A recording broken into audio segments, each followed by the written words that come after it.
Hello, my name is Agnes Questionmark. I'm 27. I was born in Italy, in Rome, and I studied in London at Cambridge College of Art, and I am currently living and studying in New York.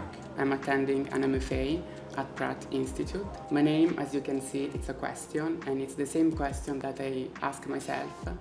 Who am I, and what can I be in the future? I am an artist.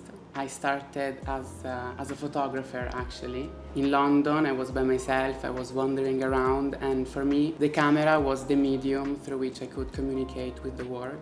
And suddenly, I felt the need of using my own body as my own art, as my own way of expression, and I started to photograph myself. My body has always been the center of my work because it's about me, it's about the potentialities that my body has and how my body is perceived through other people. Suddenly, in my performances, I needed to introduce a new element, which is the sculptural element. That's when I started to use ceramic, for example, resin sculpture. And that's when I started to create immersive installation in which I was not the only character, the only protagonist of my performances, but the viewer were able to introduce themselves and experience what was going on around them. My work is quite autobiographical. I was raised in the sea. My father has always been a sailor. I consider myself part of that aquatic habitat. I thought I was part of that because the sea is a place of fluidity. Transformation allows us to have no limit, to become and to be whatever we want. And this is a very strong political message.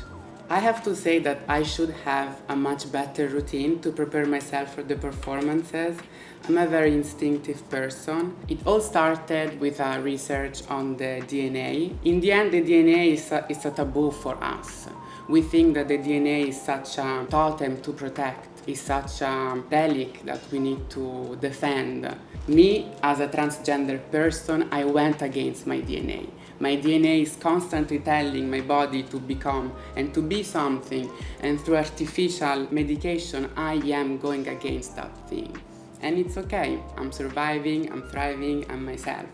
So, because I gained consciousness and control over my body morphology, as soon as I realized this idea of transformation that was already embedded in our history, I said, what can I be?